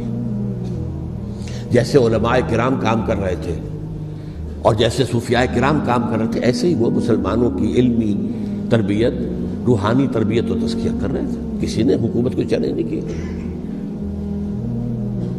نوٹ کر لیجیے اس بات کو۔ حضرت علی نے بھی چیلنج نہیں کیا تھا، حضرت حسن نے چیلنج نہیں کیا، خود صلح کر لی۔ تو ائمہ اہل بیت جو 12 یہ گنتے ہیں، جن میں سے آخری جو ہے حضرت مہدی کو تو ابھی ظاہر ہونا ہے، ان کے عقیدے کے مطابق وہ روح پوش ہیں، وہ ظاہر ہوں گے۔ لیکن 11 حضرات کے بارے میں یہ کہ حضرت حسین کے سوا کسی نے بھی چیلنج نہیں کیا ملک کے نظام میں، اور حضرت حسین نے بھی اس مغالطے پر کیا کہ کوفی ساتھ دیں گے، اور یہ موقع ہے کہ یہ جو چھٹی منزل اسلام کی گر گئی ہے اسے دوبارہ تعمیر کر دیا جائے۔ انہوں نے خلافت کا دعویٰ نہیں کیا تھا، یہ انہیں عوام کو مغالطے میں مبتلا کیا گیا کہ یہ خلافت کا مدعی ہو کر سامنے آیا۔ جیسا کہ میں نے آپ سے کہا تھا، امیر معاویہ نے حضرت علی کے عہد خلافت میں کبھی خلافت کا دعویٰ نہیں کیا، مدعی خلافت نہیں تھے وہ تو یہ کہتے تھے کہ قاتلان حسین جو ہے، قاتلان عثمان کو سزا دو، قصاص دو، بس۔ اسی طرح حضرت حسین نے بھی، اب دیکھیے اس ضمن میں اس میں کوئی شک نہیں ہے، حضرت حسین رضی اللہ تعالی عنہ کی جو شہادت ہوئی ہے، ان کے ساتھیوں کی، اعزاء و اقارب کی، تاریخ انسانی میں یہ عزم، ہمت، شجاعت، مثابرت، صبر، استقلال، استقامت، اس کی بہت روشن مثال ہے، بہت روشن مثال ہے، بہت روشن مثال ہے۔ لیکن اس سے تاریخ کی رفتار پر کوئی اثر نہیں پڑا۔ وہ جو ملوکیت آ گئی تھی وہ اور گہری سے گہری ہوتی چلی گئی۔ واقعہ کربلا کے بعد تو واقعہ ہررا ہوا میں نے گنوا دیا، اس سے زیادہ تو میرے خیال میں کہ اور ہمارے لیے لائق شرم جو ہے کوئی واقعہ ہے ہی نہیں اس پہلو سے۔ لیکن حضرت حسین کا ایک، اب ان کو یہ کہ میں، مطلب یہ کہ اگر میں ان کے ہاتھ پر بیعت کر لیتا ہوں، جو کہ اس وقت سامنے موجود تھے، کہ یزید کی بیعت تمہارے ہاتھ پر کرتا ہوں، تو گویا کہ اپنے آپ کو سرنڈر کر دیتے۔ وہی خطرہ جو امیر معاویہ کو تھا کہ مجھے وہ تو پہنچنے بھی نہیں دیں گے علی تک رضی اللہ تعالیٰ عنہ، اور مجھے پہلے ہی شہید کر دیں گے، یہی خطرہ حسین کو تھا رضی اللہ تعالیٰ عنہ کہ مجھے یزید تک پہنچنے نہیں دیں گے، پہلے قتل کر دیں گے۔ اور ویسے بھی یہ ایک شرافت، مروت اور حمیت اور غیرت اور عزت نفس کا تقاضا بھی تھا کہ بھائی معاملہ ہے یزید کا، میرا مجھے وہاں جانے دو، اللہ اللہ خرچہ، یو کین اسکورٹ می، میرے دائیں بائیں چلو تاکہ میں کہیں اور بھاگ نہ جاؤں تمہارے خیال میں، مجھے وہاں پہنچا دو، میں وہاں پہ جا کے اس سے معاملہ کر لوں۔ لیکن انہوں نے قتل کیا، اصل قاتلان کوفی، وہی سبائی۔ البتہ یہ ہے کہ اس واقعے کی جو یادگار ہے اس میں کوئی شک نہیں ہے کہ اس نے مسلمانوں میں سے ایک گروہ کے دل میں قربانی اور شہادت کا جذبہ بہت پیدا کیا، اس میں کوئی شک نہیں۔ اور جس طریقے سے کہ عاشورہ محرم میں یاد منائی جاتی ہے، جس طریقے سے اس نے اہل تشیع کے اندر قربانی کا جذبہ بے انتہا پیدا کر دیا، اگرچہ وہ جذبہ بروئے کار نہیں آتا، اس لیے کہ ان کے ہاں یہ عقیدہ ہے، یہ طے ہے کہ جب تک حضرت مہدی ظاہر نہیں ہوں گے ہم کسی کے خلاف بغاوت نہیں کریں گے۔ یہ پوری تاریخ میں ان کا معاملہ رہا، تمام جو ہے ائمہ اہل بیت کا معاملہ رہا، جب تک مہدی نہیں آتے keep sitting and keep waiting, wait and see, that's all. یہ تو خمینی صاحب نے کیا ہے، آیت اللہ خمینی صاحب نے، کہ انہوں نے یہ ایران کے شیعوں کو باور کرایا کہ بھائی جب آئیں گے حضرت مہدی آ جائیں گے، لیکن ہم اب ہاتھ پر ہاتھ کر بیٹھے رہیں، باطل کو چیلنج بھی نہ کریں، ہمیں کچھ تو کرنا چاہیے، وہ ہاتھ پاؤں ہلانے چاہیے، اور کچھ نہیں تو مہدی کا راستہ جو ہے صاف کرنا چاہیے، تمہید کرنی چاہیے، ان کے راستہ ہموار کیا جائے۔ تو یہ ان کی بڑی عظمت ہے آیت اللہ خمینی صاحب کی کہ اہل تشیع ایران کے جو ہے ان سے انہوں نے یہ بات منوا لی کہ ہم بالکل انرٹ نہیں بیٹھے رہیں گے، بلکہ اب انہیں نائب امام قرار دے کر اور ولایت فقیہ کے فلسفے کے حوالے سے، یہ دو چیزیں ان کی جو ہیں بنیادی فلسفے کی ہیں، وہ اس وقت میرا موضوع نہیں ہے، انہوں نے عوام کو ایسا کھڑا کیا ہے کہ 20,000 سے لے کر 30,000 کے درمیان انسانوں نے جانیں دے دی، عورتوں کے جلوس نکلے، شیرخوار بچہ گود میں ہے عورت کے اور گولی کھا رہی ہے اور مر رہی ہے، گر رہی ہے۔ آپ سوچئے زندگی کتنی عزیز ہوتی ہے، اور شیرخوار بچے کے لیے ماں کی جو زندگی ہے، اس ماں کو اپنی زندگی کتنی عزیز تر ہوگی کہ اپنے لیے نہیں تو اس بچے کے لیے مجھے جینا ہے، لیکن نہیں، گولیاں کھائیں اور گری۔ یہ جذبہ انہی میں ہے۔ واقعہ یہ ہے کہ اہل سنت کے اندر یہ جذبہ نہ ہونے کے برابر ہے، یہ میں واشگاف الفاظ میں کہہ رہا ہوں۔ پورے عالم اسلام میں صرف شیعہ ایران ایسا نکلا ہے کہ جس نے بادشاہت کا خاتمہ کیا، باقی سعودی عرب میں بادشاہت بیٹھی ہوئی ہے، ڈٹ کر بیٹھی ہوئی، اربوں ڈالر کا ایک ایک محل بنتا ہے ان بادشاہوں کا، اور سنی سن ہے، سن، کوئی حرکت نہیں۔ وہ تو اب جو حرکت ہو رہی ہے وہ اینٹی امریکن حرکت ہے جو ہو رہی ہے، وہ در حقیقت وہ مسئلہ بالکل دوسرا ہے جو اس وقت ہو رہا ہے، لیکن یہ کہ عالم اسلام میں کوئی تحریک ایسے نہیں اٹھی۔ یہ اہل تشیع میں ہے جو بالکل استثنائی بات ہے کہ انہوں نے جو ہے ایک ایسا بادشاہ جس کو کہا جاتا تھا کہ اس کا جو اسلحہ خانہ ہے وہ ایشیا میں سب سے بڑا اسلحہ خانہ ہے، جو 2500 سالہ پرانی جو ایک عظمت تھی ایران کی، اس کو دوبارہ تازہ اور زندہ کرنا چاہتا تھا۔ 2500 سالہ برسی اس نے منائی تھی، اس کے لیے ایک شہر آباد کیا تھا کہ خسرو یا سائرس یا ذوالقرنین قرآن مجید کی اصطلاح میں اس کی یادگار بنائی تھی، اور وہ سوچ رہا تھا کہ وہی عظمت دوبارہ ایران کی ہوگی جو کہ خسرو کے زمانے میں تھی، جس کا قرآن مجید میں سورہ کہف کے اندر ذکر ہے، مشرقی فتوحات، مغربی فتوحات، شمالی فتوحات۔ تو وہ بادشاہ جو ہے اس کو بھاگنا پڑا ہوا قربانی کی وجہ سے۔ تو یہ جو ہے واقعہ کربلا نے، اس میں کوئی شک نہیں ہے کہ ایک ایسی مشعل روشن کی ہے جس کو کہ ہر شخص کو دیکھنا چاہیے۔ یہ بھی انسان، جیسے کہ اقبال نے ایک شعر کہا تھا غالب کے لیے، فکر انسان پر تیری ہستی سے یہ روشن ہوا ہے، پرے مرغ تخیل کی رسائی تاک ہو جا۔ تو فکر انسان پر حضرت حسین کی قربانی سے یہ واضح ہوا ہے کہ انسان کس حد تک جا سکتا ہے قربانی دینے کے لیے اپنے کسی مقصد کے لیے۔ مقصد ان کا جو تھا، میں نے اسی لیے آیت پڑھی تھی، معاذ اللہ ثم معاذ اللہ۔ میں ایک آخری بات جو کہہ رہا ہوں وہ نوٹ کر لیجئے، ایک خاص انتہائی نقطۂ نظر کے عام کیے جانے کی وجہ سے سنیوں میں بھی ایک انتہائی رد عمل پیدا ہوا ہے، ایکسٹریم رائٹسٹ سنیز۔ اگر ایک طرف سے حملہ کیا گیا ہے حضرت عثمان کی نیت پر، ان کو خیانت کا الزام لگایا گیا، ان پر اقربا پروری کا الزام لگایا گیا، حضرت ابو موسیٰ شریف پر خیانت اور غداری کا الزام لگایا گیا، یہ ساری چیزیں اگر صحابہ کرام کے اوپر ہوئی ہیں، امیر معاویہ پر، امیر اور عمرو بن العاص پر، تو جواب میں کچھ لوگ کھڑے ہو گئے، حضرت علی وہ اقتدار کے طالب تھے، معاذ اللہ ثم معاذ اللہ ثم معاذ اللہ۔ یہ اہل سنت کا موقف نہیں ہے۔ حضرت حسین اقتدار کے طالب تھے، ہرگز نہیں، ہرگز نہیں، ہرگز نہیں۔ وہی اصول جو میں نے بتایا تھا سب کے لیے لاگو رہے گا، وہ امیر معاویہ کے لیے ہے تو حضرت علی کے لیے بھی ہے، حضرت حسین کے لیے بھی ہے۔ کہ نیک نیت ہے، آپ ان کی کسی رائے سے اختلاف کر سکتے ہیں لیکن ان کی نیت پر حملہ نہیں کریں گے۔ نیت پر حملہ کریں گے آپ کا ایمان بالرسالت جو ہے وہ بدبو ہو جاتا۔ یہ رسول کے ساتھ کیا، رسول نے ان کا تزکیہ کیا، یتلو علیہم آیاتہ ویزکیہم، اس کا سارا عمل محمد کا کیا ہوا صلی اللہ علیہ وسلم۔ تو صحابی کے معاملے میں یہ ہمارے ہاں ان کو اہل سنت جو ہیں جو معتدل مزاج کے، اکثریت ان کی، یہ تو چند لوگ ہیں، ذرا قلم چلا لیتے ہیں تو ان کی بہت سی کچھ چھوٹی چھوٹی کتابیں بھی شائع ہو گئی ہیں بہت، لیکن انہیں اہل سنت نے قرار دیا ناسبی یا خارجی۔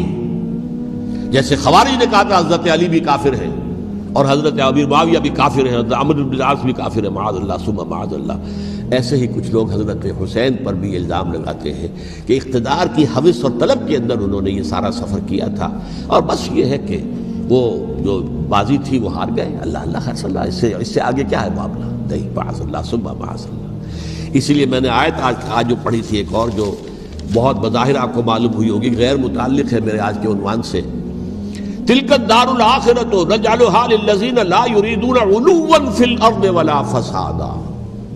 یہ سورہ قصص کے آخری آیات میں سے، دیکھو یہ آخرت کا گھر جو ہے وہ ہم خاص کر دیں گے ان لوگوں کے لیے جو اس زمین میں اپنے اقتدار کے طالب نہیں ہوتے۔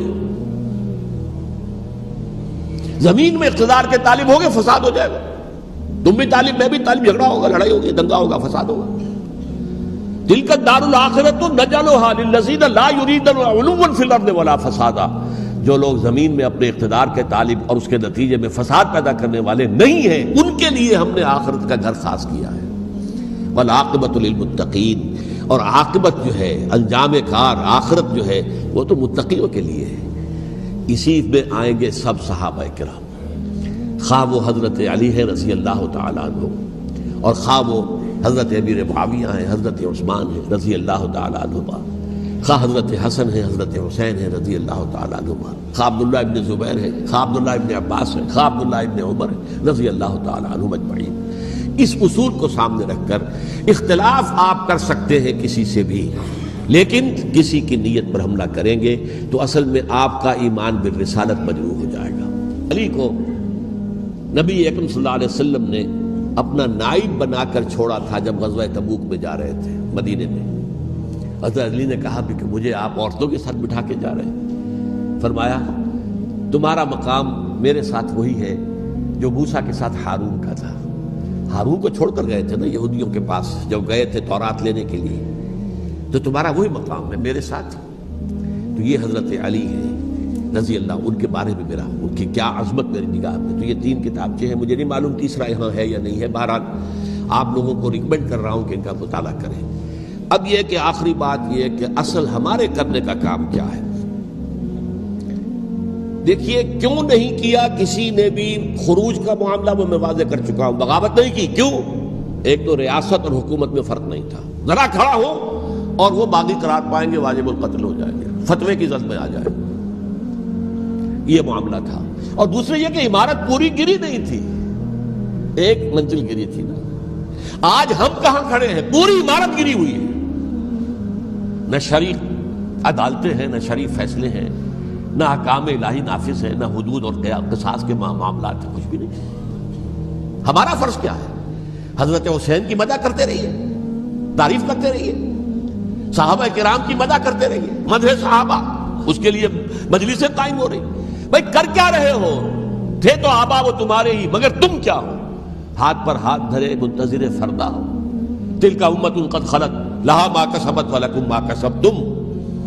وہ تو ایک امت تھی جو چلی گئی، اللہ کے ہاں پہنچ گئے، جو کچھ انہوں نے کمایا وہ ان کے لیے، تمہارے لیے نہیں ہے۔ تمہارے لیے وہ ہوگا جو تم کماؤ گے۔ ہمارے لیے راستہ اب یہی ہے کہ خلافت راشدہ کے مکمل نظام کو اثر نو قائم کرنے کے لیے منہج انقلاب نبوی کو اختیار کریں۔ میری کتاب اس پر، کیسٹس اس پر، آڈیو کیسٹس، ویڈیو کیسٹ، سی ڈیز، نہ معلوم ڈی وی ڈی، سب کچھ موجود۔ سیرت النبی پر تو میں عرض کر چکا ہوں، فلسفہ سیرت النبی سمجھنا ہے تو میری کتاب پڑھیے، ورنہ سیرت النبی آپ پڑھ لیں گے، واقعات معلوم ہو جائیں گے، فلسفہ سیرت سامنے نہیں آئے، اس کا آپ مطالعہ کریں گے میری کتاب سے۔ اور دوسرے یہ کہ یہ خلافت قائم کرنے کے لیے جو جد و جہد ہم کر رہے ہیں، تحریک خلافت پاکستان جس کا میں داعی ہوں ادنا سا، وہ تنظیم نہیں ہے، میں اس کا امیر نہیں، وہ ایک تحریک ہے۔ جیسے تحریک پاکستان کہلاتی تھی جس کی تنظیم تھی مسلم لیگ، پارٹی کا نام مسلم لیگ تھا، لیکن تحریک پاکستان، اس طرح تحریک خلافت پاکستان وہ ہم نے چلائی ہے تنظیم اسلامی کے تحت۔ یہ خلافت جب پہلی چلی تھی آج سے 84 سال قبل، نومبر 1921 میں خالد دینا ہال میں وہ مقدمہ چلا تھا، جس کے نتیجے میں بڑے بڑے جو لیڈر تھے ہمارے، مولانا محمد علی جوہر اور مولانا حسین مدنی اور مولانا ابوالکلام آزاد، ان سب کو 2 سال کی قید کی سزا سنائی گئی تھی، بغاوت، مقدمہ بغاوت، یہ خالد دینا ہال۔ اسی میں سن 91 یا 92 میں میں نے 3 دن تقریریں کی تھیں، جن میں آج سے پھر میں 3 تقریریں کرنے والا ہوں، ایک آج شام کو، ایک کل شام کو رات 9 بجے، آج بھی کل بھی، ایک پرسوں اتوار کی صبح کو 10 بجے ہے کیا 11 بجے۔ تو ان میں آپ حضرات شرکت فرمائیں تاکہ اصل جو ہمارے کرنے کا کام ہے، تاریخ کو بھی سمجھنا چاہیے، تاریخ کے عوامل کیا ہیں، کیا پس پردہ عوامل کار فرماتے ہیں، کیا کسی شے کی اصل حقیقت ہے، وہ سمجھنا چاہیے۔ لیکن یہ ہے کہ اس اعتبار سے میں نے جب یہ لفظ استعمال کیا تھا اس مذاکرے میں، لپ سروس، کہ یہ ہم صرف لپ سروس کرتے رہے، مدح کے بیان کرتے رہے، منقبت بیان کرتے رہے، حضور کی نعتیں کہتے رہے، تو اس سے تو بات نہیں بنے گی جب تک کہ وہ فرض منصبی شہادت علی الناس کا جو ہمارے ذمے ہے بحیثیت امت محمد صلی اللہ علیہ وسلم اس کو ادا نہ کرے۔ مجھے خوشی ہے کہ اس کی بھی تائید دونوں حضرات نے کی، ہاں یہ لپ سروس کا معاملہ ہے۔ اللہ تعالی حضرت حسین کے نقش قدم پر چلتے ہوئے، بلکہ اصل میں تو ہمارے لیے اسوہ رسول ہے محمد صلی اللہ علیہ وسلم کا، اس پر چلتے ہوئے ہم پاکستان میں اسلام کا نظام خلافت قائم کرنے کی جدوجہد